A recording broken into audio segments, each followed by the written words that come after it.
Good morning, good evening, good afternoon, wherever you are. It is Saturday, the 21st of October of the year 2023. Now, last week we did a show from the future. We did a show from the year 2024, which hasn't even occurred yet, but I managed to pull that off during the announcement. You are listening and watching The Ken and Glenn Show.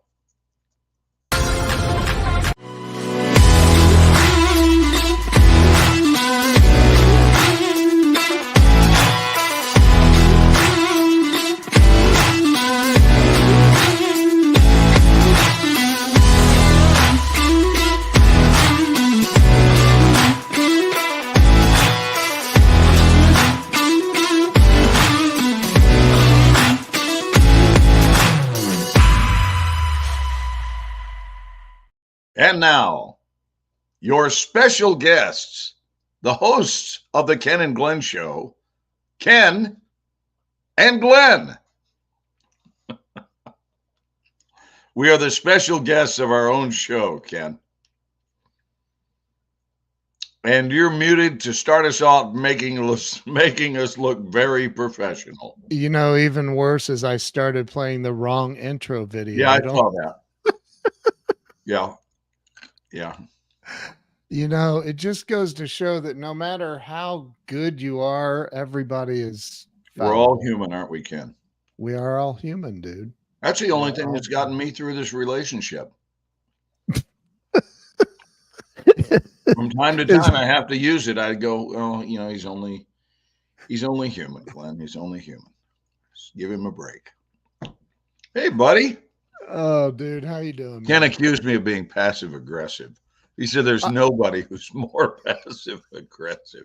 And he's referring to my sarcasm, which I enjoy. I do enjoy You it. said. You s- I can't even do this. No, Why are we no, even no. doing this? Don't go back into that story. I'm not. Hey, I'm not. happy early Saturday morning or Saturday afternoon. If Yeah. you're over in Australia, if you're, some of our Australian viewers are in New Zealand and you're watching just now, good afternoon. Look at this. Hello, you two lovely men. I wonder who that is. Well, isn't that nice? That is That- very nice. That is very nice. No matter who that's from, that's nice. No matter who, it doesn't matter. Hey, Jose shared this out. I wonder if we can get others to share it out. And if you're showing up as a Facebook user, it's probably because you're in Look, that's me, Leanne. you're probably in the like Grow Live Academy Facebook group or something. So just come over to my personal page, leave there, look for my name and come to the video on my personal page and your name will show up probably, maybe, I don't know. But that's probably what's going on. So I'd Anyway, like to dude, explain the new backdrop, Ken. I love had an- that.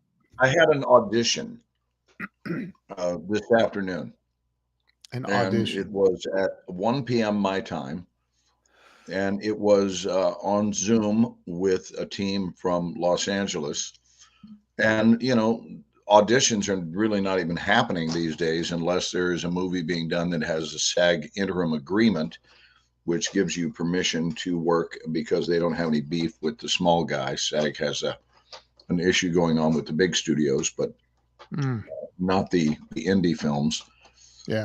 That are low budget projects. Anyway, it went swimmingly, and I wanted to show you this is what we do. And all That's it is a nice little, I've got a big roller and I use two different colors depending on the mood of the piece. This one's a little bit more lighthearted, so I use a soft blue. When I've got something that's very heavy or dramatic, I've got a darkened gray background. And it's interesting how that sort of just sets the tone and readies the audience for something that feels a little heavier. But this was live in front of them. And it's been so long because, we've been on strike for months. And I don't usually have to audition. Most of the projects that come my way are straight hires, thankfully. I've earned my position along that pay grade. And so it was weird to be back out auditioning. And I almost, because I so often sit at this desk with you, with my students all day, Mondays and Tuesdays, I Yeah. swear to you, it wasn't until about 4 minutes before that I went, oh no, oh no, I got to have the backdrop. And I was ready to do it with my office space, Yeah. with my books and everything, my library back behind me. Yeah. And Bowling so pin. I Bowling pin. raced and made my meeting to the minute on time. But if she had only seen how I spent the last 3 minutes prior to coming on, all calm and collected, and I was going, "Hit me that, give me that, let's put it in." Yeah, it was crazy. But anyway, So, are it you went allowed well. to talk about what the No, movies are and I doing? don't. I'd probably not at this Okay. point, but I can say this: they are shooting in Arkansas, and they are shooting quickly because the movie Oh, starts Monday. My role would not start until I think it's November the 1st or 2nd, but even that's just, that's right around the corner. That's what, 10, 12 days away. wow. Um, they'll make a decision by probably the middle of next week, if not Wow. possibly even as early as Monday. But it shoots next state over, so that would be Wow. easy to get to. Yeah, that's real easy. We And don't have you, people flocking in like I'm used to. I know. Well, it's late. Now it's showing It's up as Leanne. it is. Now, Leanne, if you could share this to all of the people in Australia, The um, entire country, please, if you that would would, be Leanne. that would be great. And Glenn, you should I have a challenge for you. I wonder if you could do this. I'll bet you can. Jay the Weatherman in Australia. Jai the weatherman in Australia. You never know, right? It's gonna be a rain front. It's gonna be here tomorrow morning. No, that's tough because I like Jay with a southern accent. That's my Jay. He's like, there are clouds everywhere. I came out this morning. I looked up. There were clouds everywhere. So I would predict there's probably going to be some rain before the sun sets today. You gotta admit it'd be fun to watch that kind of weather. Oh my God. There's Jacqueline, Lucy, and hey, Jacqueline. And whenever Oh, hail comes, Ken, he would go, "Oh hell no!"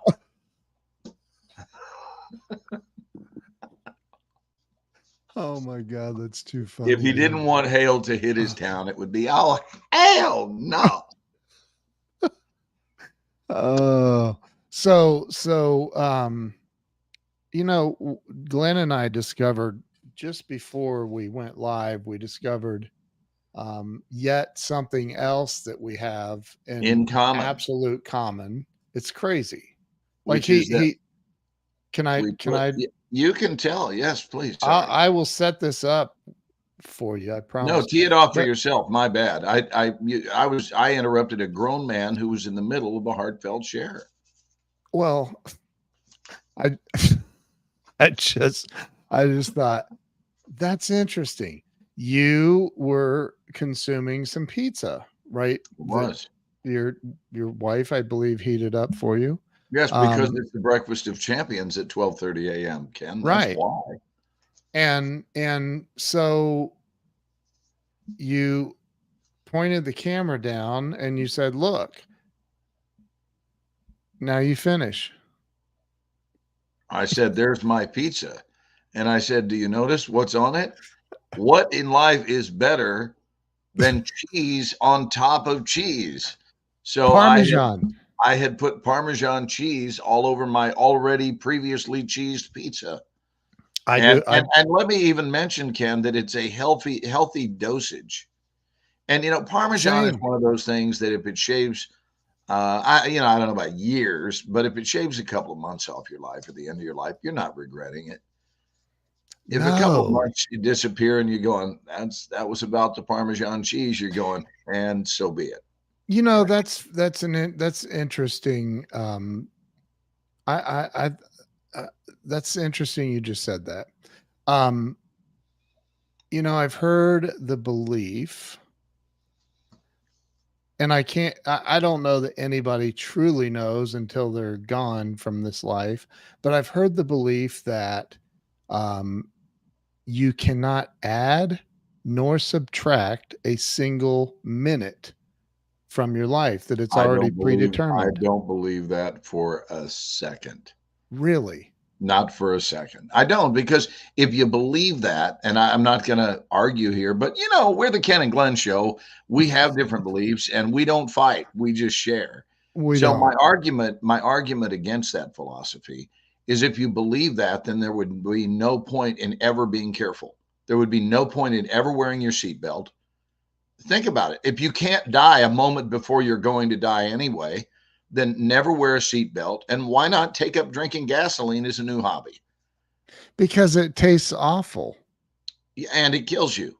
So I believe that anybody can recklessly end their lives. By the way, tonight's show is not about death. I just want to be real No. clear that we didn't. Hey, it's the Ken and Glenn Death Show. But Ken and I talk about all sorts of interesting things. So, no, I think that actually, I believe you can do exactly the opposite. I believe that you can add and you can rearrange the trajectory. And to me, this is operating at. Can we get serious now? I assume we are getting Yes, serious. I I am believe that being. this is operating at the very epicenter of hope. Because if you deep down and you believe that you can make a decision, or decisions, plural, but I would say singularly right now, if you could make one decision today, and certainly the answer is you make one decision today that alters your entire remaining of your life, your trajectory, one decision. And so, with the increase of some things and the cessation of others. So if someone were to stop smoking, right, or someone who Yeah. had a severe drinking problem, I'm not talking about the occasional glass of wine, but when drinking is running your life, I believe that if someone gives that up and not only stops one thing, but replaces it with something, meaning something that is destroying you gets replaced with something that is fortifying you, the opposite of it is bolstering you, then I believe you can add years to your life. I think that you can tell when you're in your 40s that you're scheduled for an early departure in your 50s or possibly even 60s, and that through an adjustment in your life choices, you can change that departure to a later time. And again, we're not talking about 100% of the time, because here's the deal: you can sit around and eat bamboo shoots and eat healthy all day and drink nothing but water and take all of your vitamins and walk, and then some dipshit who's not paying any attention when they're driving is texting while they're driving, and they run over your healthy ass. But that's what I mean is like my as a child, my childhood doctor was a runner, very healthy, fit, ran marathons, did all that stuff, very, very fit. And he was out running one day and dropped dead at 41 or 42 years old of a heart attack. And you just think like, okay, things like that, or I don't know, man. I don't know. I honestly, if I were asked that question, my answer would be I'm not sure. Logically, what I'm you're not sure saying. is a great answer. But I tell you what we can't do. We can't rearrange our philosophies. But I don't want to say we can't. I don't think it's a good idea. How about that? If we rearrange our philosophies based upon anomalies, what you're describing is an anomaly. Right. Right? It did happen, but what I'm saying Yes. is I have people who will bail on their belief systems based on an anomaly, which is not a sufficient reason to bail on your belief system. Like, for example, when a plane crashes, it is horrific, obviously, worse for the people on it for those last few seconds or minutes or whatever. And there's nothing but pure sensitivity to that, and compassion Mhm. and Right. heartache. I mean, it's just there's nothing I can find redeeming about that. And yet that's what gets reported. Can you imagine what the news would sound like? And Kyle Cease is the one that brought this to my attention. If they reported every safe landing, everyone was a news report. Right. That'd be Right. crazy. So there would be 33,000 some odd in the US alone every day, Yeah.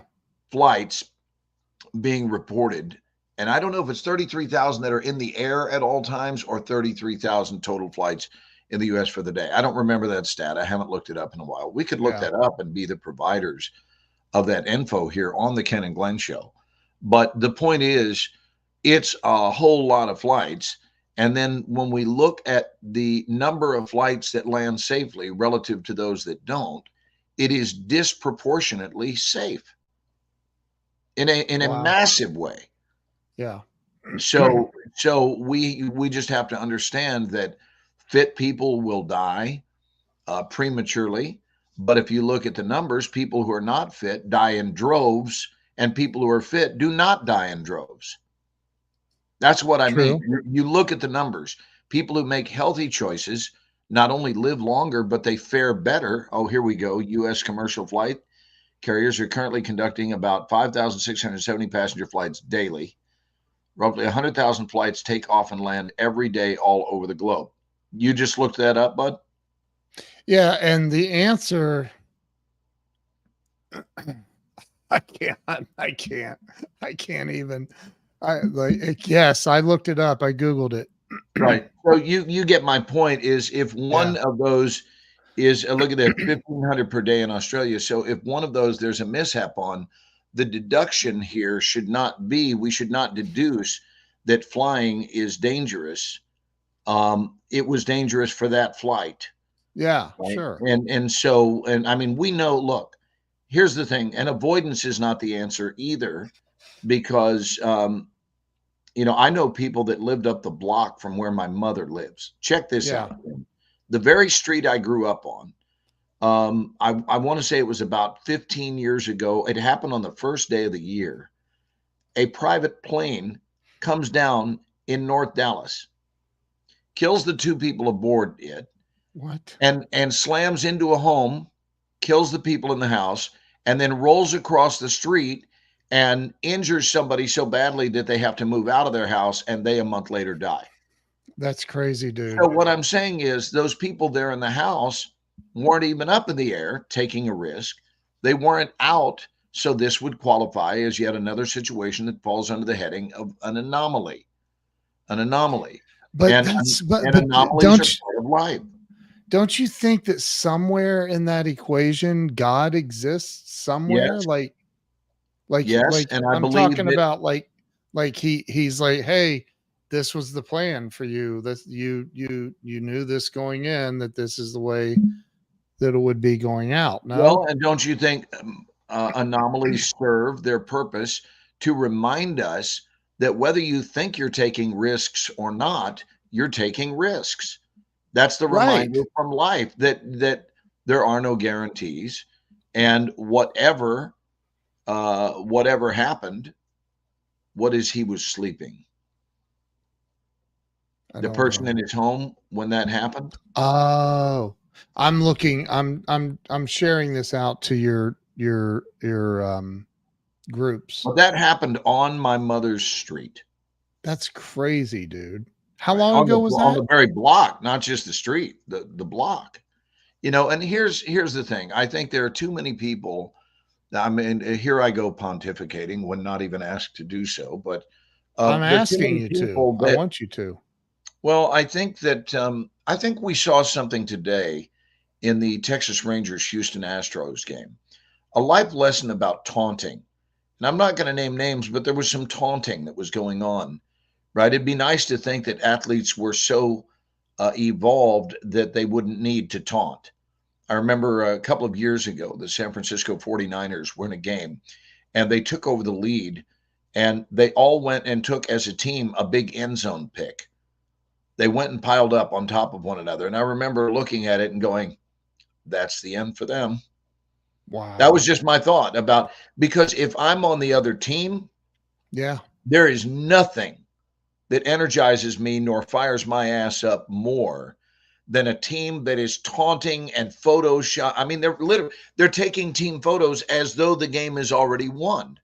And there was still Wow. plenty of time in the game. And I don't remember, again, it's been several years ago, but there was certainly enough time, and the other team turned around and stomped on them. And now what that does is it makes them look utterly foolish for doing all the, hey, look at what we just did. Take notice of me. Hey, let's all pile on and do a big group photo. I mean, excuse me, Yeah. have you noticed? Have you looked at the game clock? We're still in the middle of a game. And all I can say is that nonsense would not happen if I were coaching professional football. It would be one of the first rules when you learn you can feel good about something that occurred, but we're not going to be taking posed snapshots. We're going to wait and see what happens when we win the game. And even then, we may take a team photo, but what we're not going to do is we're not going to taunt people. I think when you taunt life, this is what I'm leading to. When you taunt life, you are asking for trouble. When you taunt people, you are asking for trouble. Taunting in general, like these boxers that, that stick their chin out and like, come on, take a shot. Like, man, I absolutely love when they get clocked. Me too. I mean, I'm sorry if that, speaks ill of me, but basically just because you're asking for it. I wanted to point out something ironic. You started talking about an NFL game and an NFL player popped in, Jackson. Well, I would love to hear his take on that. Can he comment? Yeah. Not only that, I could send him the link and we could just have him get on here. Yeah, I mean, he knows what I'm talking about. Yeah. I just think, if you're a pro, you've been there before. You don't need to taunt. Save that for children who haven't been taught the don't taunt lesson. And Right. I think when you start taunting, you wind up looking like an overpaid child who Yeah. has graduated to big earnings, but who has not graduated in terms of their own evolution, and maturation. There is something to, I mean, it's obviously serious lack of humility and probably even some judgment. You see I that. just don't think the statement, look what I did, belongs in team sports. Yeah. Yeah. Look what I did. Well, what about your team? And even if you run for a touchdown, have you noticed all the dudes that were blocking for you? If it's all about you, try doing it without that line in front of you, and let's see how much you do. Right. Look what I did. And the line ought to just sit down and let him get his clock cleaned and then realize that they're as much a part of that player's touchdowns and stats as the player's own ability. It's a team sport, I wonder, and I wonder if Jackson would even be able to talk about it. But I wonder if the line ever does, like, you get a cocky quarterback and that cocky quarterback, the line's like, hey man, he needs, and the line softens up to let him get an education. Is that what you're saying? Yes. Well, I would say that that's more likely to occur when the season is no longer on the line. Yeah, right. You know what I mean? Right. If you're a team that is 4-8 and you're not going to the playoffs and the quarterback is running their mouth, maybe they lighten up. JJ said same should go in business. I wouldn't be where I am at today by myself. Yes, sir. Amen. Yes, sir. So true. Amen. What is the saying that no man is an island? And of course, we today say no person is an island, which I think is a healthy, updated rewrite. But no person is an island. We all do this together. No, he said no, not in a game. But they also don't get motivated to, if the quarterback or whoever, is cocky. I'm sure. I mean, Jackson played on the line. He knows. Yeah, I would, like I said, because if you let that happen, then you're slitting your team's own throat. Yeah. So while they might think the quarterback deserved it, if they let the quarterback get injured, now the whole team is screwed. Yeah, right. So they have an interest to protect. That's true. I agree. I remember an actor many years ago. Again, I, out of respect, will not name the guy's name, but this is an entirely true story. We were filming a movie in Oklahoma, and this guy was in the bars hitting on women, and indiscriminately, like it didn't matter. He just hit on everybody. And I actually went up to him because I'm from this neck of the woods. This is back when I was living in California. But since I come from Texas, and I said, fella, I'm going to tell you something. And I spoke to him like a Texan. I said, I'm going to tell you something. People down here don't cotton to that nonsense. I said, I'm gonna tell you, you better watch your tail because you are not even being slightly careful in who you approach. And I said, someone's going to beat the snot out of you. Yeah. I am And not kidding. I gave him that warning at 9 p.m. I got out of there. I'm not in bars are not my scene, but it was a whole right. group thing. You know, everybody from the Yeah. cast went down there. We still had a few days to shoot, and we were shooting the next day. So you shouldn't be out in the bar anyway. And if you Right. are, you don't want to stay after 10 o'clock. So I Right. was gone by 9:30 or so. I come back to my room.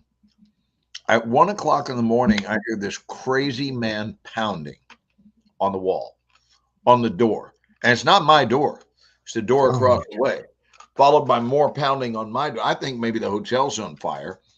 And wow. then I listen, and my neighbor opened his door. It was one of the other actors.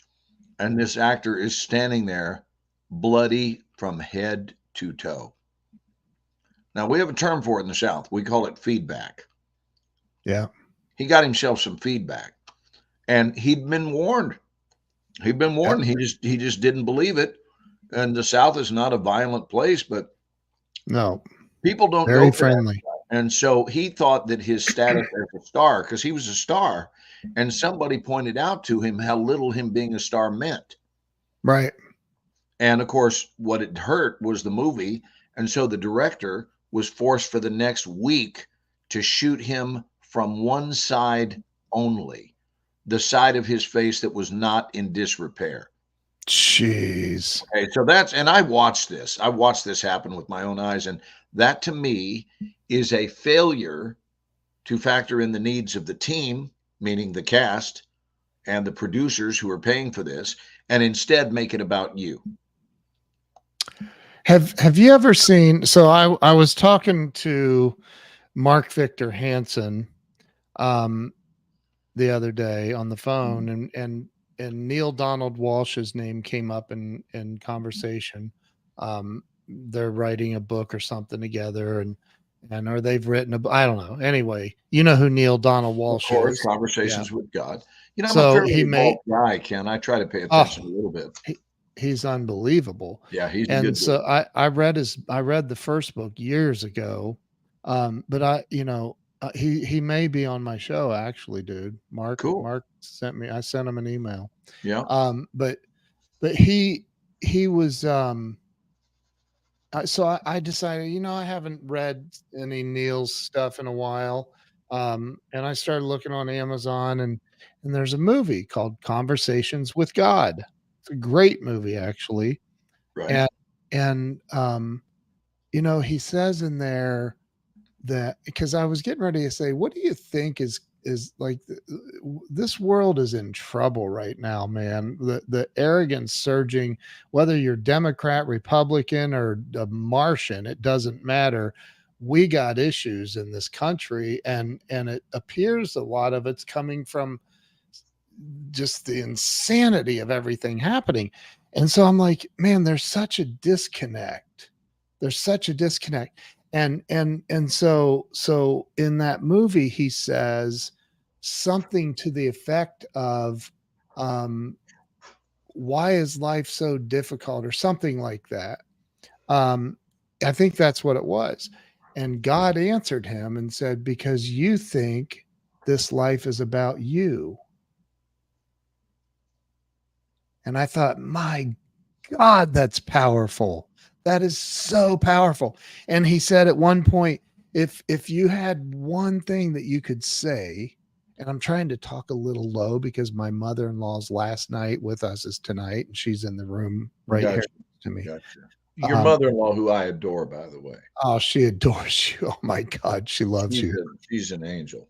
She is. I agree. But so he says, if you had God, if you had one thing that you could say to all of the people on the earth, and they could all hear you right now, what would that one thing be? And there was a pause. In acting, they call that a dramatic pause. Mm-hmm. That's right. I just love doing that. But there was a pause, and then God answered and said, You've got me all wrong. That's what he would say Yes. in 5 words. You've got me all wrong. You've got me all wrong. I just think that that's dude, you've seen the movie, I'm sure, right? I have not, Oh, it's dude. but I have seen What the Bleep, so that evens the score in my view. I love And I've what seen What About Bob, so now I'm two and one. Conversations with God is. It's good. It's really, really, really good. I've spoken with Neil Donald Walsh. Really? And if you need help getting him, it doesn't sound like you do, but if you do, I can make that happen. You have his phone number. I have connections, and I'm serious. I really want him. I'll tell you more offline, some things, but I So two really. of my friends do a weekly show with him and have for a couple of years.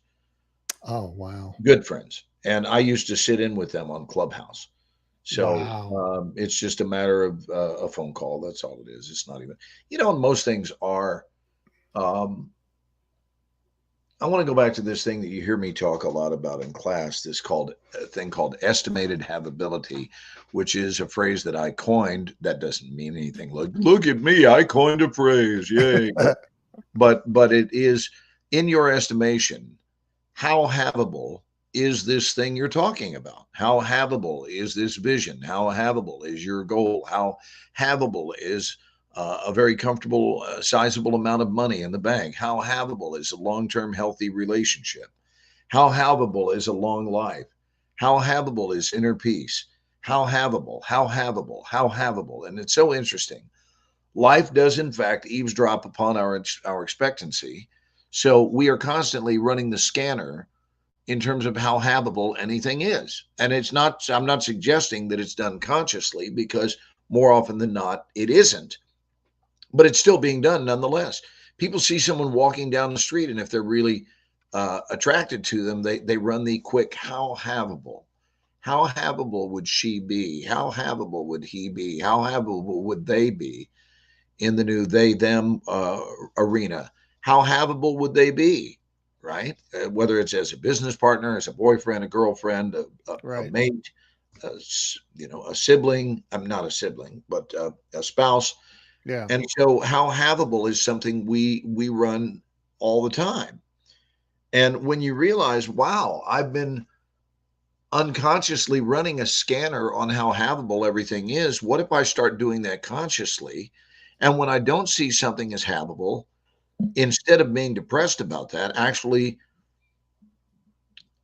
take my time to take a look at, why do I esteem that to be a long shot? And especially, why do I differ its habitability? Why do I offer a different assessment if it's somebody else relative to me? And I'm not referring to myself, Ken. I mean the person who's running these thoughts, whoever that is, where they go, well, she could do that easily, but things like that just don't happen for me.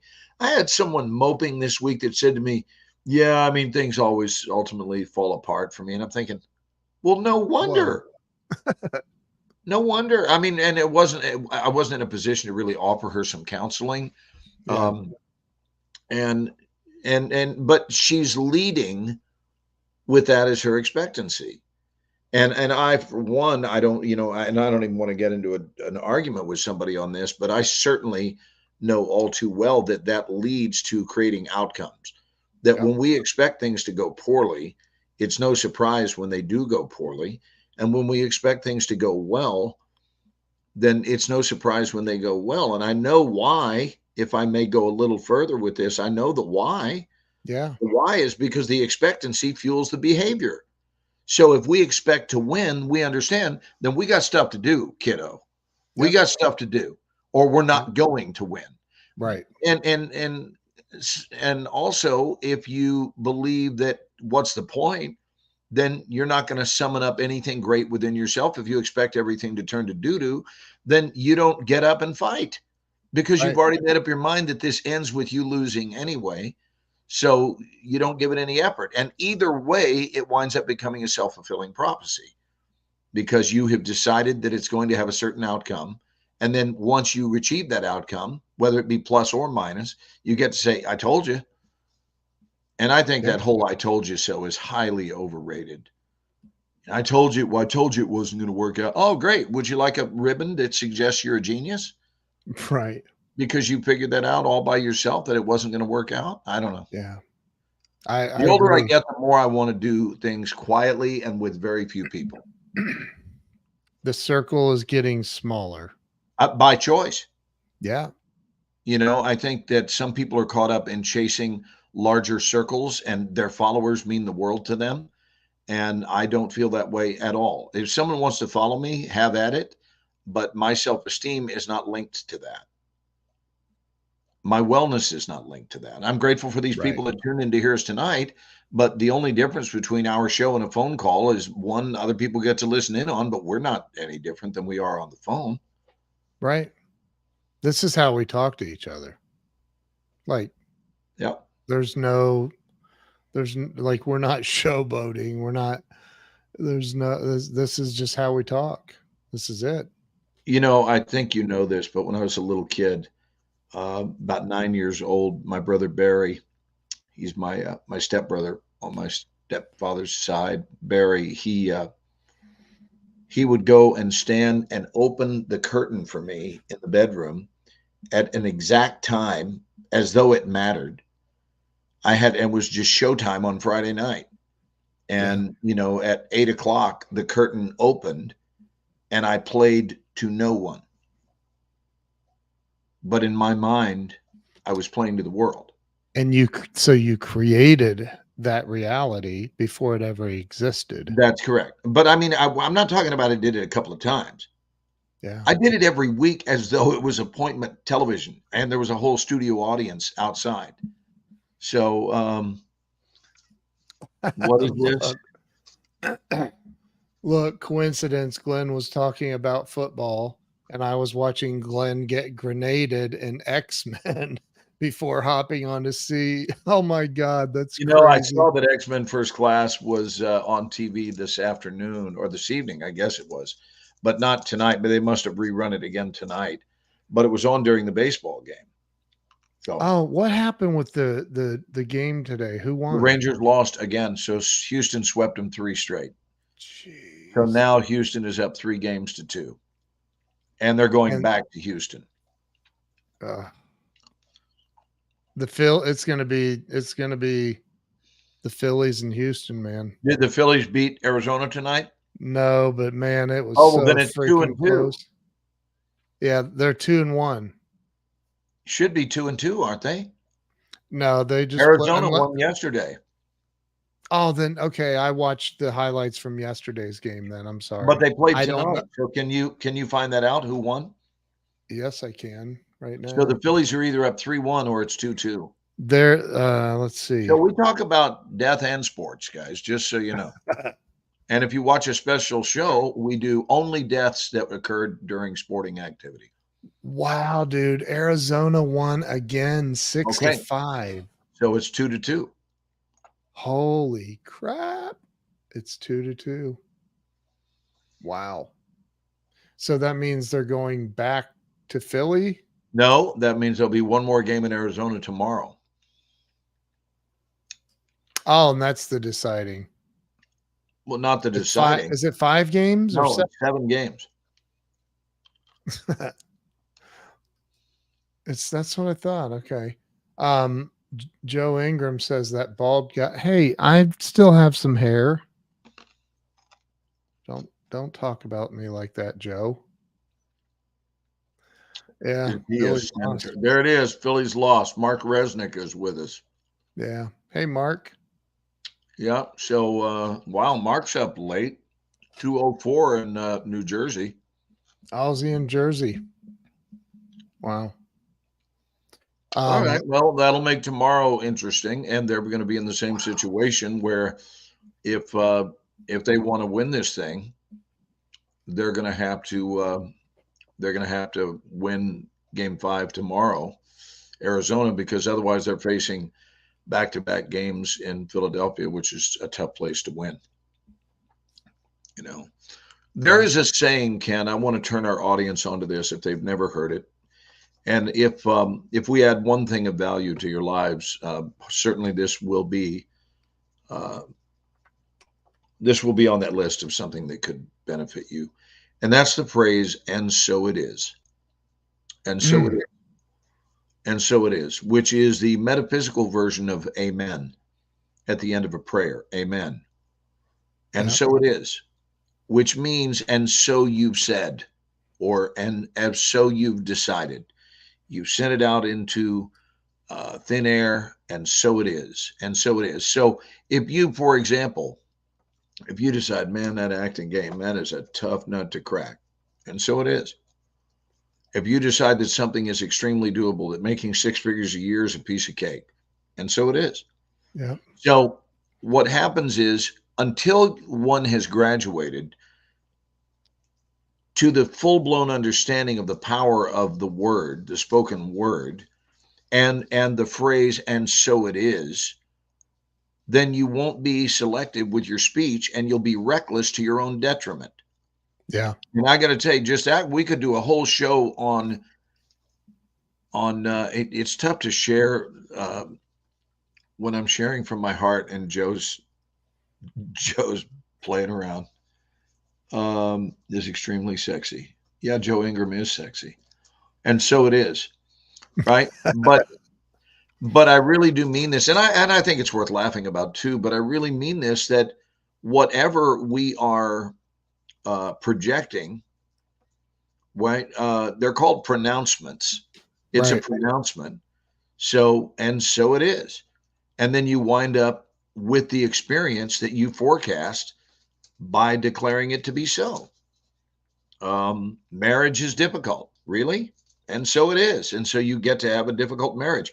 I don't find our marriage to be difficult. We've certainly had difficult periods, no question about it. We've had difficult periods.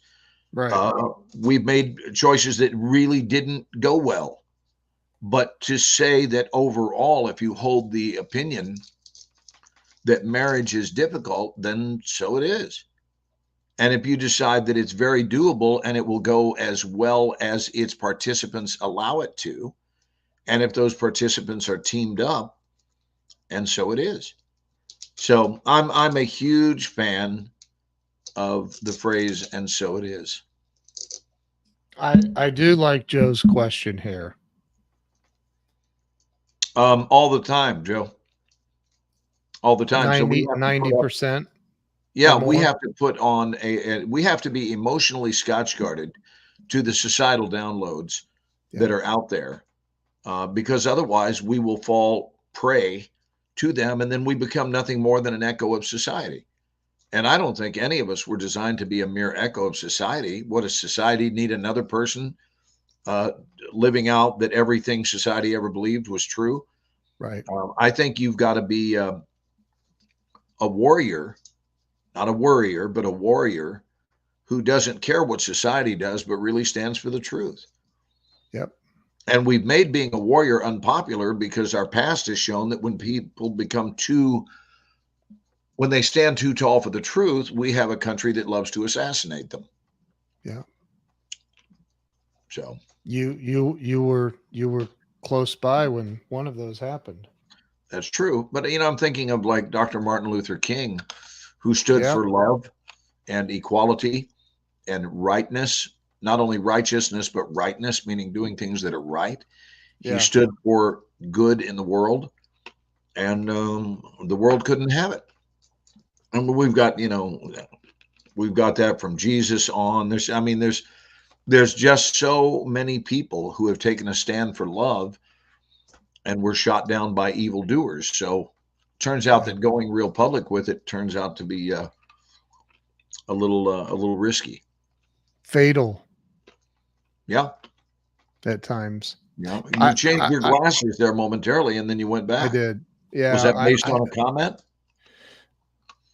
Yes, Joe said that you have better glasses, so I changed mine, and I those new ones I have. If Dr. Jaime's watching, he's going to hate me for this, but I can't. They're the prescriptions something I don't know. too I mean, strong. do you agree with that, Ken? When Joe Yeah. said, how often are they pronouncements passed down? I would say that almost all pronouncements are Yep. passed down, and it is up to us to retaliate with the truth. You know, I just mentioned the movie Conversations with God, and while I was watching that, I literally took 4 pages of Of note, notes. Like while I was watching, I'm writing like just like nonstop. I couldn't stop writing these notes. I was like, and then after I watched it, I wrote some more, and I'm like, this is insane, man. Like you get into one of those states of spiritual awakening, if you would, where mhm. you suddenly go, wait a minute, like, wow, this is, and it just starts flowing. And for me, it started flowing, just all of these things. And I think that, obviously most of us, if not 100% of us, are to a degree programmed with some forms of negativity growing up as children. I don't care if your parents were Thich Nhat Hanh and or some Buddhist monk and the Mother Teresa, and metaphorically speaking, of course. But there's moments, as much as I love my kids, there's moments when they do things that I'm like, would you please stop? That's driving me crazy. Or I'll say, and I oftentimes think about like, have I said anything like that? Where I'm You like, mean, man, have you issued them a download that will not yeah, serve them not well? Yeah, and not intentionally. right. I love my daughters, man. I would never do that, but I think about that because I know that I received many of those downloads as a kid, and they were not pleasant downloads, and it was often. And so, I think about, okay, how do you, if you're in a place where you're, because most people are living those downloads, most people are living those, and so it is if that's a word. Yes, Most and so people, it is. yeah, they are living that, literally they're living that story, they're just retelling it over and over and over. Dr. Joe Dispenza talks about that we're reliving the same stories every single day of our lives. And I think, when you, how do you interrupt that? I think about that a lot. How do you not just interrupt it, but install new programming? The only way that I know of is to physically write the opposite of whatever it is and so it is that you're living. You start writing how you want it to be, In because the order to human, cancel that. yes, well, the mind doesn't know the difference between something real happening and something made up happening.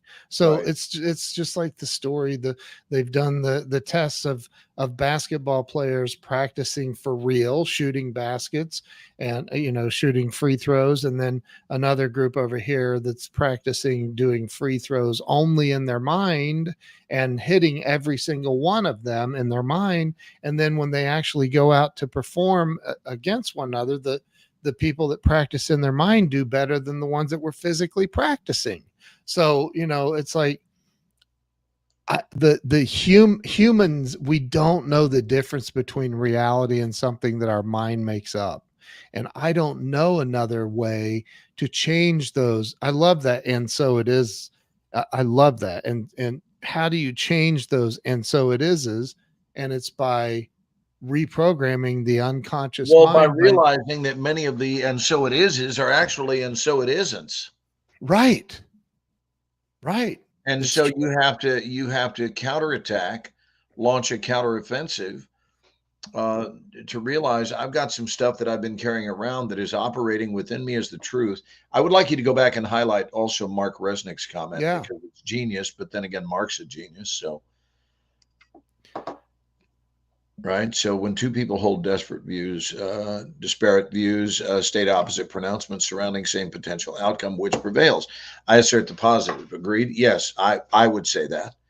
I would Yep. say that positivity has a stronger gravitational pull upon it. But then again, probably best to not be in a partnership. You didn't say when a couple, you said when two people, Mark. But Right. when people are coupled, whether it be in love, in business, whatever, there should be a same pageness that creates synergy, right? Yes. Synergy, which Yes. is the collective effect, which is a beautiful thing. By the way, these close-ups, courtesy of Ken Walls tonight, and I'm just grateful that the pizza didn't stick to my teeth while I was eating it. That would be an unpleasant shot. I think, Ken, the danger is that people are echoing the sentiments of others, the downloads of society, and they are being couched as their own, but Yeah. they've never stopped. So it's so deeply ingrained in them that they're articulating it as though it is them making up the opinion. And Right. and then they stop and realize, I don't even know if I believe that. But holy shit, I've been saying this for the last 30 years or 40 years or whatever it is. And you realize, yeah, because you haven't held an original thought since the Carter administration. And that maybe it's time to go back and, hey, can you guys stop fighting, please? The My cats. cats, yeah. Yeah, they're going at it. Do you break them up? Do you like get involved ever?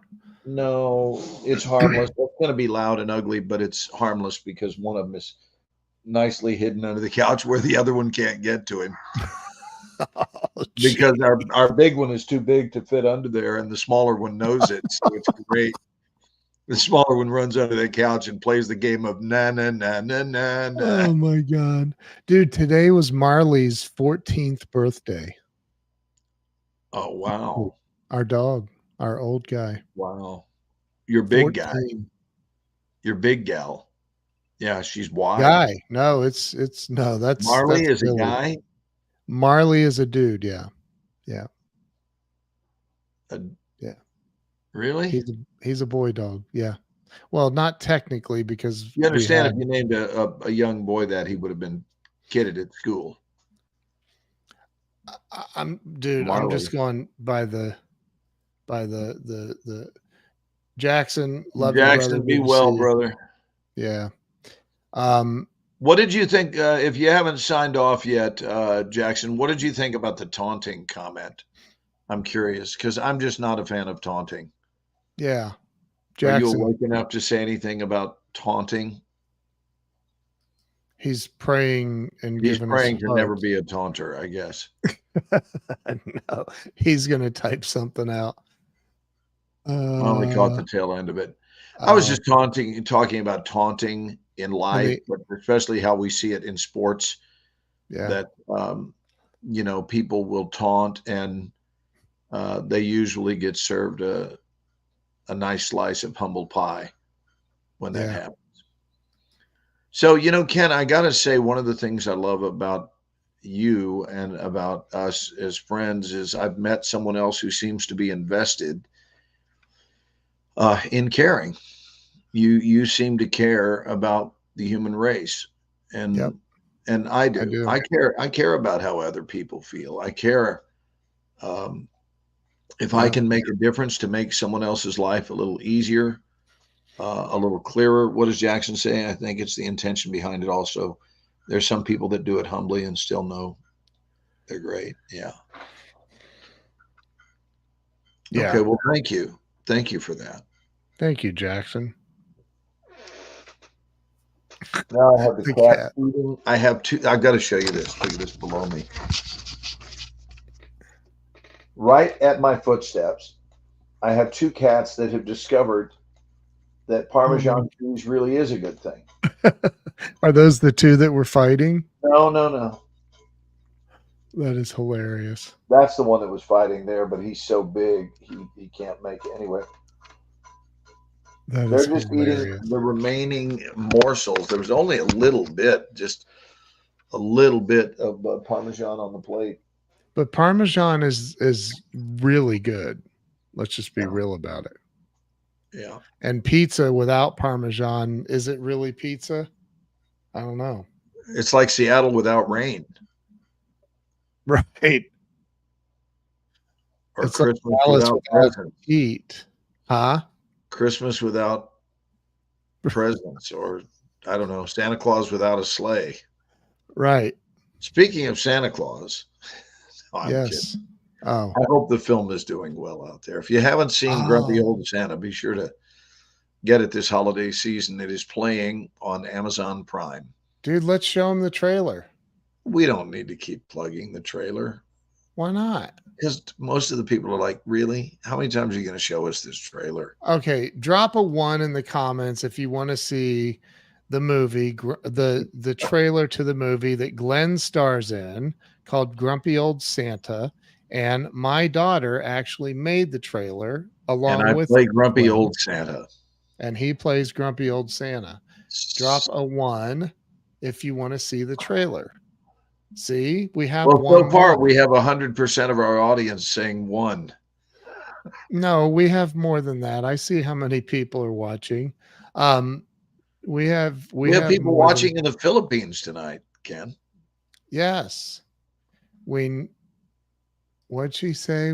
She said we never get sick of it, and then she wrote laughing my ass off. That's funny. Oh my God. Oh, Jackson Look. would like to see it. Yeah, see? All right, go ahead.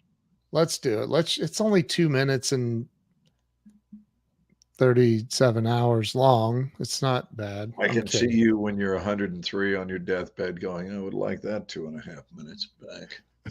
Yeah, jeez. All right, here we go. The trailer to Grumpy Old Santa, and it's available on Amazon. Just look for the Grumpy Old. Oh, look at Jackson. One last comment. You won't see offensive linemen taunting. Yeah. I would imagine not. That's a great point. Great point. Look at this. Okay. I have time to watch the entire movie. It's Saturday afternoon at 5:20. Wow. Okay, well, we're only going to show the trailer. So here is the trailer to Grumpy Old Santa starting now.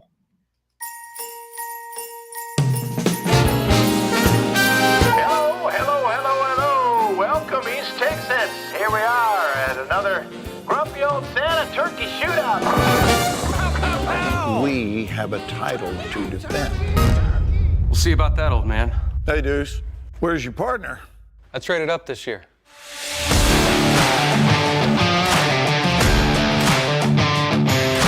Spike, show them what you can do.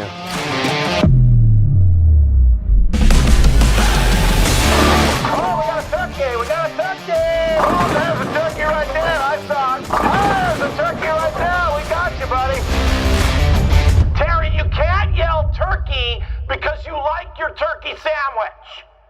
You're not even bowling. You're just drinking. Now stop it. You're confusing everybody. Christmas is coming. So how'd you meet your wife? There's a dating app called Lasso. A lot of weirdos on there, though. Nope. Of year. So hang on. Thank you. Man, Your stockings. Nick, On all these years, you still got an axe to grind. is coming, my dear. Her mom decided that she would come visit us with her new whatever it is. We had 30 years of marriage. 30 years that you ended. I wish you could just find a way to forgive her. And then maybe we could spend Christmas together again. On a happier note, my sister's moving back into town. Oh, Twinkie? I'm gonna still feel like a Twinkie if you keep calling me that. So now, how's the dating app? It got awkward. How so? I'm pretty sure she was nuts. Well, you can't fix crazy, right? But you can break one. He forgave us and so taught us how much better the world could be when we stopped keeping score.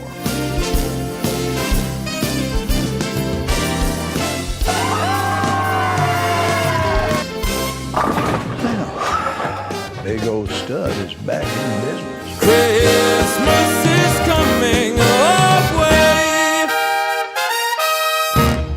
Hey, Terry, go home. Yeah, you're drunk again. I love that, dude. I just realized something. What's that? I made the You're trailer, grateful? bro. Oh, yes, you made the trailer. My shirt Yeah. right next to my daughter. I would who hold on actually, to that shirt and eBay that bad boy if times ever get rough. well, not Ken only Wall's shirt that, from Grumpy Old Santa. huh? Put it on eBay. Ken Wall's shirt from Grumpy Old Santa, and just see what it brings down. Oh Come my on, let's God. do it. That's Let's funny. do it and get the Let's- bidding going. All right, drop a 1 if you would pay $15 for Ken Wall's shirt on Grumpy Old Santa. It's $160 shirt. I'm just saying we got to start the bidding somewhere. All right, I got 45, 5, and a 50. I hear 50, 55, 5. Who will give me $50 for Ken Wall's shirt from Grumpy Old Santa? It's $160 shirt. All right, who will give me 161? Who will give me 161? I got $1. Leanne says she'll pay $1. Oh my God. And she'll blame it on the exchange rate. I guarantee it. $160 Yeah. for a Brooks shirt? Brooks Brothers. Yeah. Dude, I don't know. I got to don't teach you know. how to hang on to money. I don't know how much- $160 for a shirt. It may not have been that. It could have been 200. Good Lord. I'm I think the just most kidding. I've ever paid for a shirt was $75. Yeah. That's awesome. I thought that's what you said. Look at that. 160. 160 is 253 Oh my God. Australian dollars. Wow. Wow. That's crazy. What So is then the my- okay? What's the okay, Leanne? What is the minimum wage in Australia? What's the minimum hourly wage to hire somebody there? I'm curious. Because like if their prices for things are comparable to here, that couldn't be, man. They would be in a poverty, like the entire 23. That's the minimum $23 wage. an hour. So what is that in US? What is that in US dollars? Leanne, since you're so good at the conversion. Well, That's it's so roughly quick. 2/3 of that, Ken. So it's about $12. Oh, I mean, excuse me, 2/3, which would be 8. Yeah, 8. So it'd be $16, around 16 an hour. which is fairly 14. 14, she said. So that's fairly comparable to here, right? I don't know what the minimum wage is. I don't know either. Seems really low. But again, we live in America, man, the land where you can literally create anything you want to create. You don't have to, Including misery. including misery. Misery And is a lot an of option people do that you that. can create. Yeah. And I think a lot of people do that. Not intentionally. I like to Well, believe because in the they're running best. those programs, those downloads that we talked Yeah. about that aren't even theirs, which are loaded with a very low estimated habitability. Let's journey back down that lane again. Estimated habitability. They don't see things as havable. They don't see a quality life as havable. They don't see life minus complaining as havable. Like that's just, how accustomed to complaining most people are. Like complaining isn't even thought of as a problem. In this country, nobody cares if you complain. Have at it. But the problem is that when complaining becomes a way of life, that's as dangerous as alcoholism. I really believe that. I believe if you're a chronic complainer, you can ruin your life just like you can ruin your life with an over extension in consumption of alcohol. I was telling you before the show about I'm not going to mention details, but a situation with this this Facebook group I saw, and it's all this negativity about one person, and the drama, and just and your very first thought and words were, people are addicted to negativity. That's why it's grown in just a few days to 700 people or something like that. And you're right, man. That's why the Well, networks have done so well selling advertising. I think the payoff is that if you can run somebody else down, if you can take their inventory and find fault with them, then you must be fine. Yeah. And so therein lies the attraction. If you can badmouth somebody else, well, then at least I'm not having that problem. And then all of a sudden you can feel great about yourself because you've got someone to point a finger at. And I think it's so interesting, Ken, when speaking of family dysfunction, which we weren't, but let's I was pretend that we like, how were. that? Let's pretend that we were, so that I can have a nice segue. Yes. Because we seem to have been just on the cusp of speaking of family dysfunction. I was just getting ready to bring it up. You Yeah. read my mind. And I sensed it. I did. Nice. But speaking of family dysfunction, now I got so busy trying to be cutesy and clever that I done forgot my thought. Uh-oh. What were we talking? We were just talking about. Oh yeah, pointing the finger. I got it back. So when someone in the family, in your family, in my family, and in your family, the listener tonight, whoever it may be, when someone is considered the black sheep, and most every family has a black sheep, not all families, but most of them have the black sheep of the family, and it's the one who's subject to ridicule. It's the one who has the big dark cloud around their life. It's the one that everybody's really thrilled to see when they show up, and especially at family reunions, just like, oh God, who invited him, right, or her? Yeah. And it's interesting to track this, but do you know one of the worst things that can happen for that family is when that person gets their shit together. And here's why. Because now the family doesn't know what to do with its own judgmentalism. They don't know what to do. Yeah, like you mean that person has a podcast that's in the top 10% in the world and has played an extra in a movie with a very famous actor and done some really cool things. My point is that people get used to having someone in the family to be able to feel better than, to judge them, to sit and hold court over them, to hold a lofty position, and then all of a sudden they get their act together, and they're not hell-bent on self-destruction. They give up the tendency and the urge to have sabotage and wreak havoc in their own lives. They don't do it anymore. And all of a sudden, the family has lost the familiar person to judge, and they go cuckoo for Cocoa Puffs. So it throws the family, it creates a wobble in the family. This is the universal sign, by the way, Ken, of wobble. And that's what a wobble looks like. It looks like kind of a cool Michael Jackson dance move, really. But when you wobble, it's just interesting. Like the family say they hate it when the person's unhealthy. And isn't it funny that sometimes they really hate it when the person gets healthy? Because now it adversely affects them and they've lost their person to judge. This, by the way, is not just a hunch or a theory. I've done some research on it because the idea hit me. When family members do get their life together, does that sometimes create an awkward scenario for the family? And the answer is yes. Yep. Yes, it does. And yes, it does. It does. But it's interesting, because I think about, as you know, and many people know, I've got 21 years sober and in recovery, and it's by the grace of God and a lot of hard work I've done. But I think about in the Bible, Jesus they were I think the Bible says they were fixing to stone this woman to death. And that was considered she had committed adultery or something, and the punishment was death.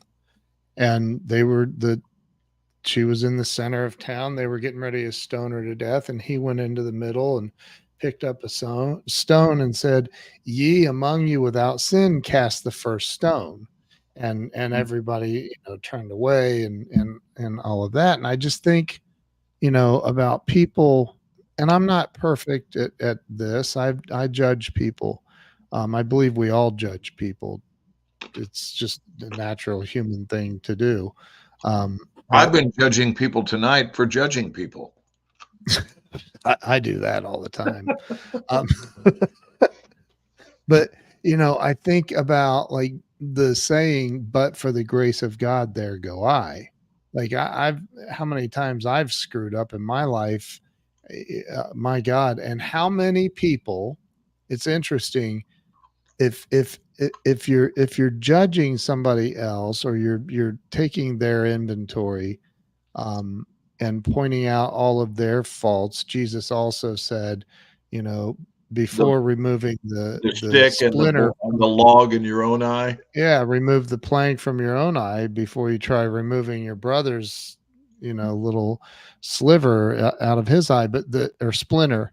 But I just think, like, but for the grace of God, there go I. I mean, if we held every person's life under a freaking magnifying glass and really dug in, there's nobody is infallible. Everybody's made stupid mistakes. That doesn't mean that you excuse them or partake in them, but to I don't know, man, just to just publicly roast somebody and I don't know, doesn't feel right to me. I don't know why.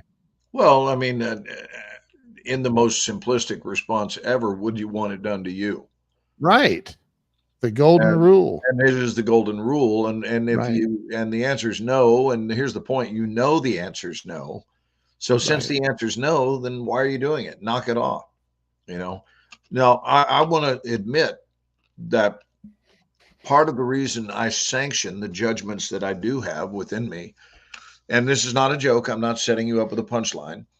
I think that I do judge. And one of the reasons I allow my judgments is because I'm the one who judges myself the most severely of all. Yeah. And I don't feel that it's too severe. I don't feel that I give myself too hard a time. I certainly give myself a break, and I'm fair in my assessments of the choices I make and Right. the life that I produce.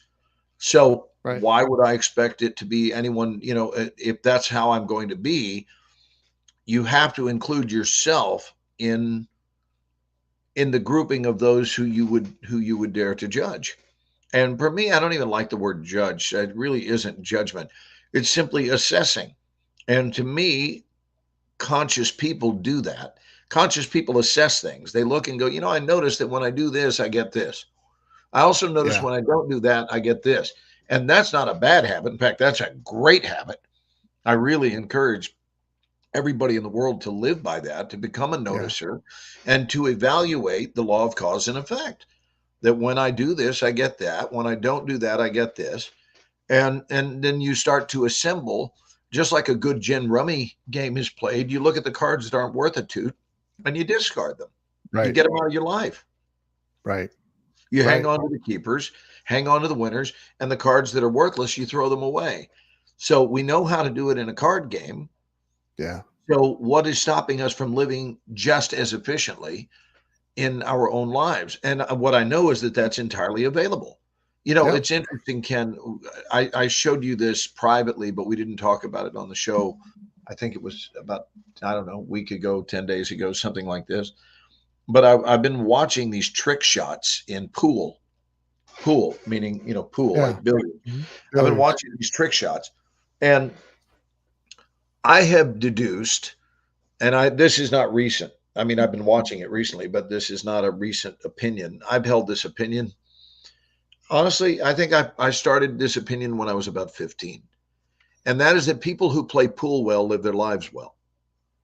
And I want to map this out because I'm going to be talking about it at the commencement speech that I give at Platt College here in just a couple of weeks. Yeah. That when you play pool well, if you play like most people play, you're playing to sink the next ball. Right. And that's it. That's as far as it goes. I've got a shot over there, and I see that it's near the hole, so I'm gonna put that ball. I'm gonna hit it with the white ball and see if I can put it in that hole. And what's flawed about that strategy is it lives too much in the now, meaning that it's only considering, this would be the metaphor for life, is it's not factoring in its own future. So we have what's called the shot, and then what follows the shot is what's called in pool, it's called the leave. The leave. Yep. Meaning, how did you leave yourself after the shot? So yes, you made the ball, but where did the cue ball go after that? Which is why we are taught the art of English. So I'm going to I'm going to give you a little heads up that my next TED Talk is going to be called The Art of English. And people will think that I'm coming on to talk about the language of English. And that's not what I'm doing. I'm talking about English as it relates to pool. Yeah. Because you can strike the cue ball from basically 9 different positions. Look at it like a tic-tac-toe. So the dead center position puts no English on the ball. Right. Right. It goes straight to it. And let me do this, because even if there are only a few people watching, they will appreciate the metaphor and it'll be helpful to them. So if I've got the white ball, which is known as the cue ball, and I want to follow the 4 ball into the side pocket, then what I will do is strike the top center of the white ball, not just dead center, but a little above dead center towards the top of the ball. And when it hits the 4 ball, the 4 will go into the hole, and then the cue ball will follow behind it. Correct. If I hit it dead center, the cue ball will hit the 4 ball and stop, and the 4 ball will go into the side. If I aim downward in the center and strike it hard, then what happens is it will hit the contact ball. The 4 ball will go into the side pocket, and the cue ball will actually reverse its trajectory and come back to me. Correct. Right. And if I were to show this on a video, it would really support how, like, when you figure this out, you've just figured life out. So if I want the cue ball to be left to the left, then I shoot just to the left of center. Once again, it will strike the object ball, which in this case I've decided is the 4 ball. The 4 ball goes into the side pocket, and the cue ball goes off to the left. And so that's if I have other balls on the left side of the table that I need to address. It's not helping me to either leave the cue ball there or leave the cue ball off to the right, which means I have a football field away from any available shot. Okay, you can go back. I'm done with the single part, but this is such a beautiful, like, I'm really excited now. This is a beautiful way to live your life. Quit living it as though that were the only decision, because the decisions we make create repercussions. They create outcomes. They create consequences. They create aftermaths. I like all 4 of those words. So when we think in terms of whatever decision I'm making today, which is the English I'm putting on the ball, that decision is going to create where I'm at when faced with my next decision. So your decision to not drink, for example, all day today, made your tomorrow better. It didn't only affect the quality of your today, but tomorrow you're one day deeper into your sobriety. You're one day better off. So at the bare minimum, at least play your life one move ahead. At least that's the bare minimum. Play it one move ahead. And as you become more proficient at this, you wind up playing 3, 4, 5 moves ahead, because you're thinking, okay, so when I do this, it leaves the ball down here, which gives me a shot now on the 9 ball, right? Actually, if it's a 4, that's a solid. So you'd be playing the low numbers, maybe a shot on the 5 ball. And then proper English will send the ball back up this way, where I have a next to the last shot on the 1 ball. And now the 8 is sitting over in the corner. So how do I shoot onto the 1 to create the rollback of the cue so that I have a shot on the 8? I'm convinced that if you were to survey people who are really good at pool, or here's the other tell, chess. When people are good at chess players never think about this move only. They never think about this move and the next one. They think about, on average, about 7 moves in advance. When I Yep. do this, you will probably do this. When you do this, I'll do this, at which point you'll do this. And so Yep. they're looking at what we would call strong likelihoods. What is the likelihood of your response to this? So when we play within that context of strong, I'm basically doing a TED talk here tonight, but when we play within that context of what gives me the strongest likelihood for the most favorable outcome, then why would you do anything less?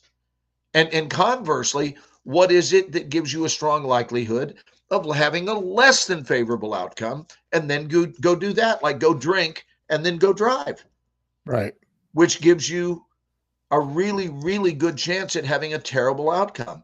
And when you're not mindful of those things, the short-term projections are bad, Ken. Yep. The long-term are horrific. So you're running the outcome range between bad and horrific. And the other version gives you a range between good and heavenly, like brilliant, perfect living. So it's available. And I'm not prepared to say that human beings overall live life with a great deal of intelligence behind the very game plan which they execute. I think most people don't even have a game plan. Nope. I really do. I look around and it's a sad state of affairs when you look and realize, and this is the difference. This is why you and I want to teach this idea of quit living your life and start designing your life. Yep.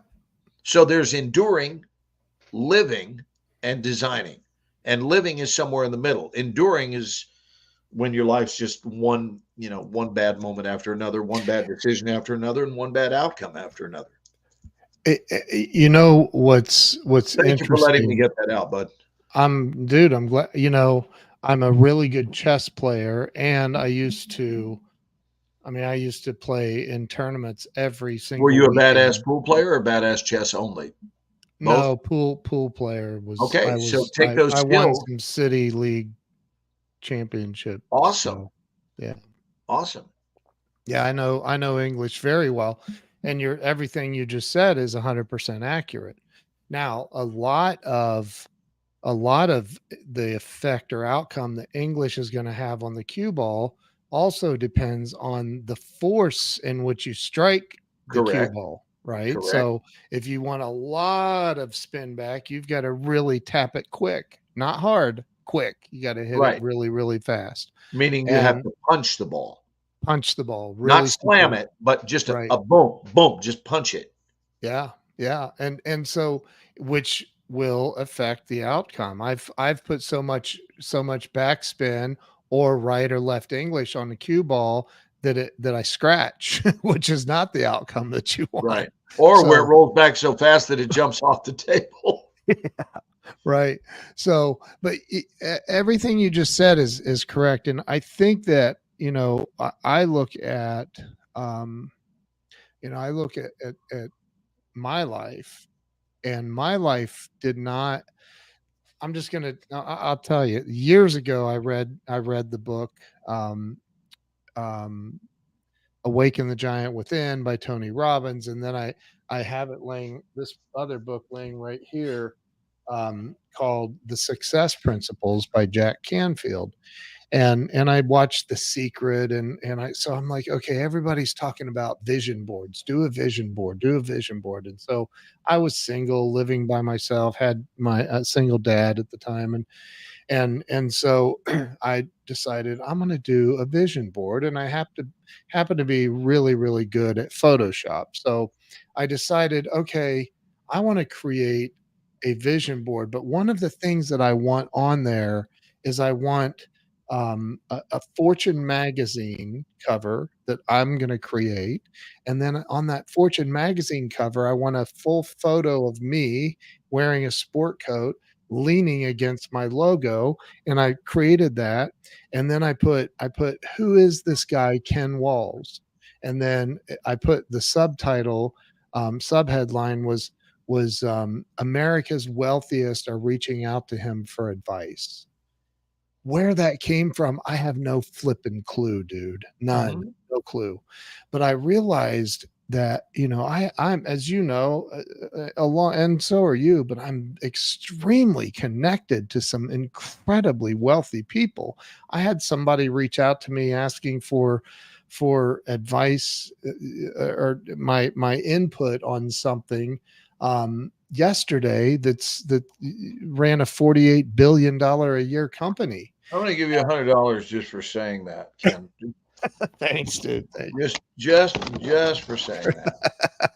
But you know, I think about, like, I created all these other things on that vision board, and then, you know, I moved, I met Jill, moved, you know, we got married, and when I remember when I was moving, I think from the house we were in with her, we're moving somewhere else, and I happened to pull. I mean, I had it hanging on my wall forever, but then, you know, it got kind of tucked away, and I was looking at it. I'm like, oh my God. Like, I think about, like, that vision board, actually so many things on that vision board became a reality for me. Yes. And so it is. And so it is, right? So it is. So that's the thing. That's the piece, dude, that people are missing. You're 1,000% right. People are missing design. God didn't. Neil Donald Walsh talks about it in The Secret, when he's in The Secret, and the chalkboard appears, and he says God doesn't have this magical chalkboard in the sky where Neil Donald Walsh, handsome guy he is to blank, right? Does he say that? I hope. Yeah, he says that, and it's beautiful. And so, or handsome fella he is, or something, but and he is to do blank with his life. And he said that we design our lives, we create them, we create our lives, and that's the piece most people don't get. That's the piece. That's the missing piece. Well, we've certainly made it clear in our world that you can do that, meaning that's your option. So that being available as an option is not a secret. That is out there, and yet it is still very seldom acted upon. And that's the part that baffles me. You know, it would be our own fault, if you will, if literature hadn't been printed, had talks not been given, if shows hadn't been out there on this subject, but they are in droves. Right. So it teaches us that life is here for the taking. So for the people that have decided, you know, there's a whole lot of harvest that can be experienced in this lifetime.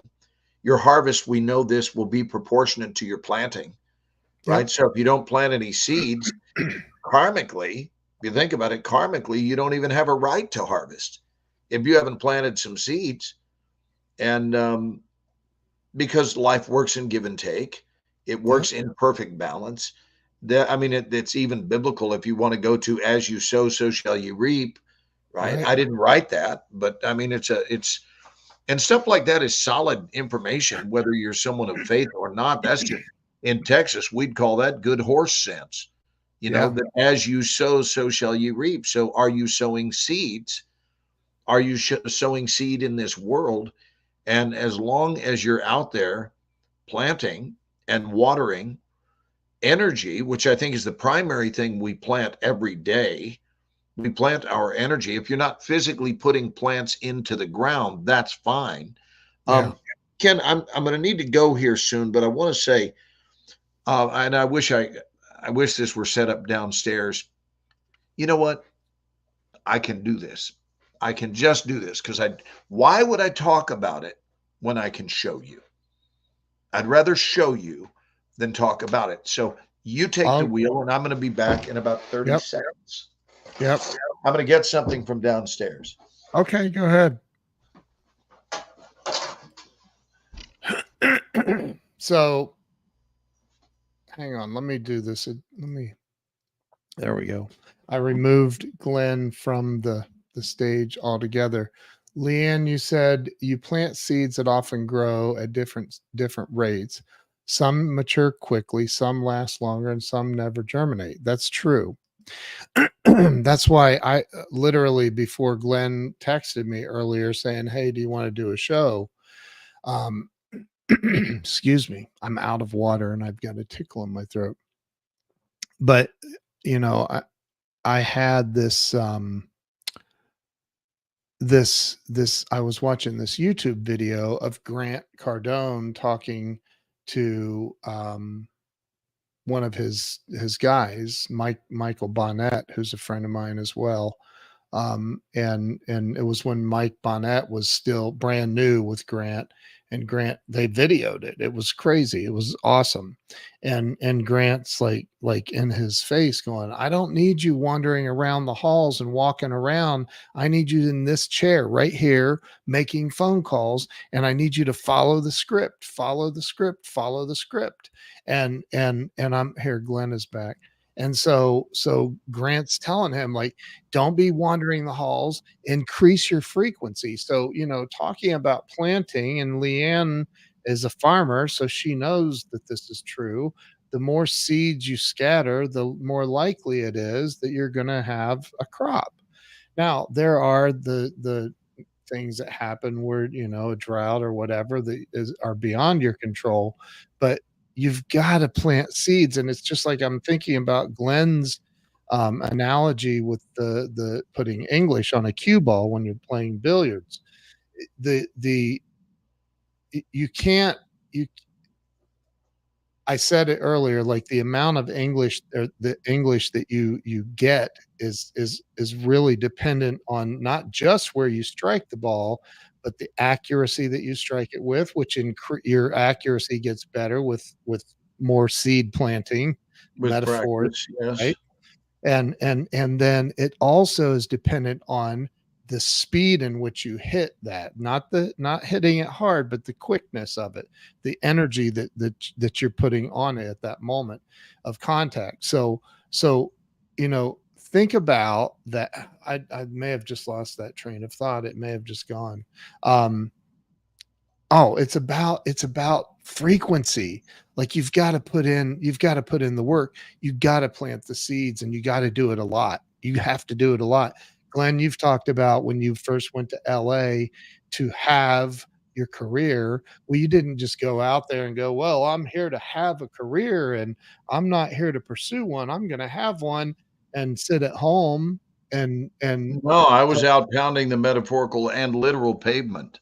right. And people Right. were introducing me around, and I was working hard, and I was subscribing to a magazine called Dramalog. And it was interesting.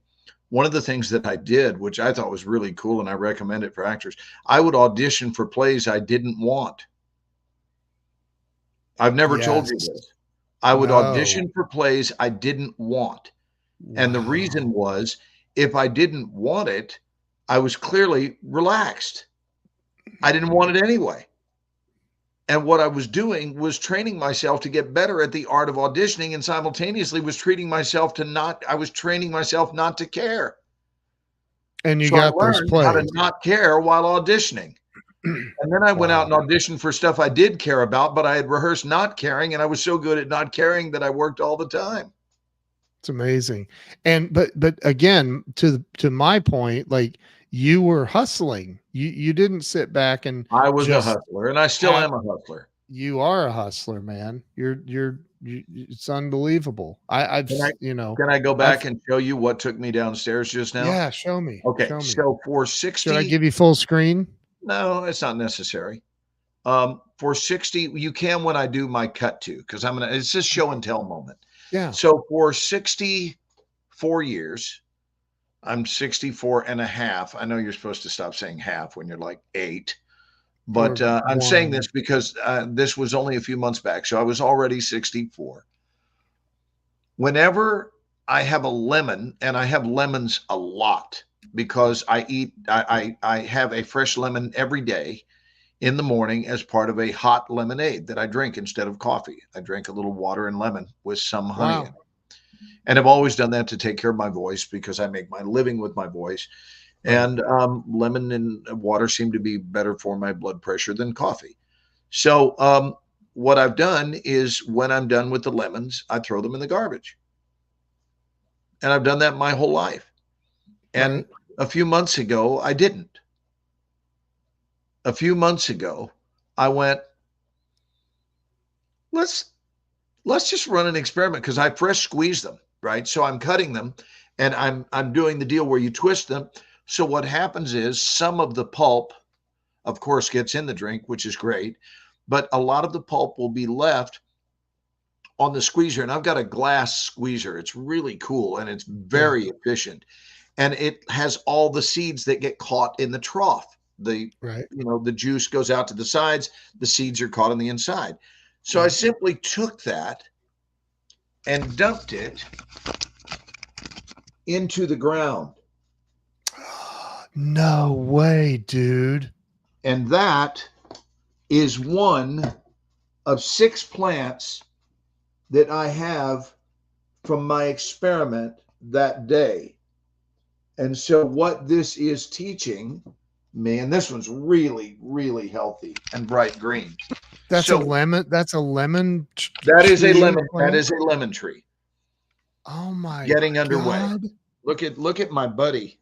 Look at my buddy, my lemon tree. Dude, that is unbelievable. So, Wow. so what this teaches us, if you think about this again as yet another beautiful metaphor, is where are you throwing your seeds?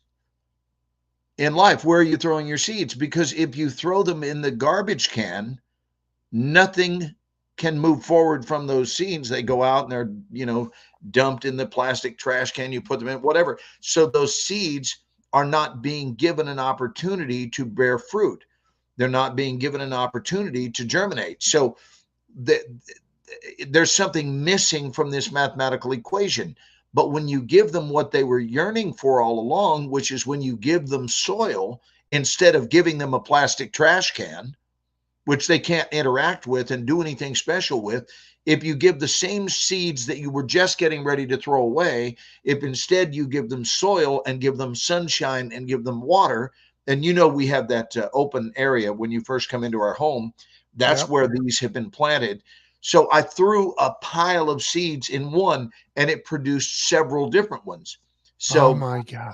at about the 2-month mark, I went back in and separated each plant.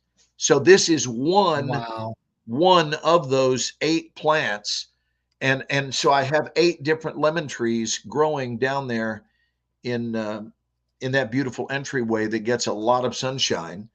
And they don't fare well this time of year in the winter, which is why having them indoors where the sun can hit them is But great. will your cats mess with them? Cats don't get out there. Oh, that's you're the talking beauty. about in that. Yeah, that Luckily, entryway which gets sunlight and no kitty cats. yeah, right. But I just think that says everything about life. That's Is amazing. what if you think of the seeds that planted? Let's look again because it's so exciting. The seeds that grew into that, Yep. right? Those seeds. Okay, let me. Wow, I'm going to turn this into a really cool lesson by showing you a photo right next to. Okay, so the seeds that grew into that are the same seeds when I was doing that live show in my bedroom to no one that grew into Tim Conway sitting in my lap. Right? So that's the same, it's following the same principle of what are your special seeds? Yeah. What are your seeds of wisdom? What are your seeds of gifts? Like what are your finest gifts? Those seeds. And are you throwing away those seeds into metaphorically a garbage can every week, which could be investing them in a plastic relationship, right? Maybe it's a poor friendship that you're throwing your seeds into, a poor marriage, a poor business arrangement, whatever it is. So it can't do anything special with those seeds. But when you take the same ones and instead put them in the soil, so what is your best soil in life? Who are the people who feel to you like soil feels? And that with those people together, you flourish. And all of a sudden you turn into a plant that's healthy and green instead of being lost somewhere in a big city dump that is 50 feet down in the ground, buried in a milk case for the rest of your life. Dude, that is such a cool story. Thank That you is for such getting it. I Because again, totally even though it's in the ground, if that seed is stuck inside an old milk jar, it's not going to ever grow. It's going to be never. surrounded. It won't ever make contact with soil. The sun can't get to it, and so its Wow. potentiality. Here's the tragedy, Ken. Its potentiality is forever lost. It's Wow. lost. So if we don't plant our seeds, then we are lost, and the gifts that we could have brought to this world are lost. And then they put us in a box and put our asses in the ground.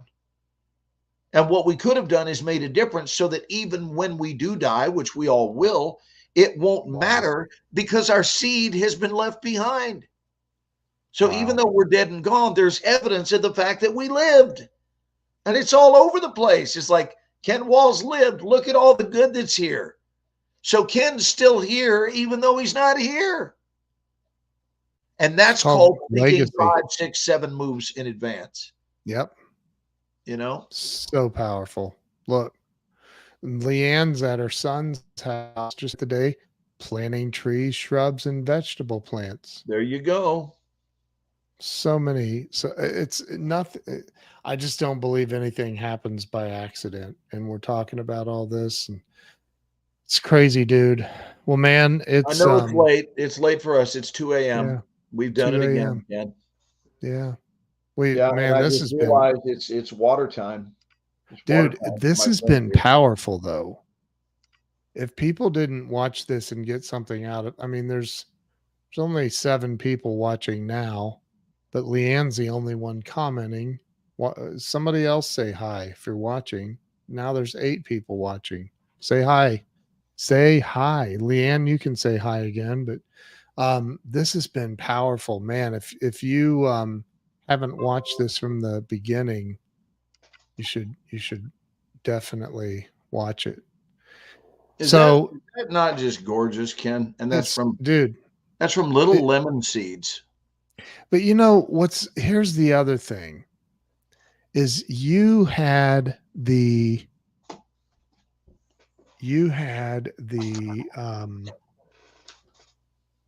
thought to do that.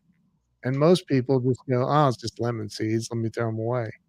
In fact, you did that forever. For years. Did that forever because I wasn't trying to grow a lemon tree. And then I had a change of mind and went, what if I tried to grow a lemon tree?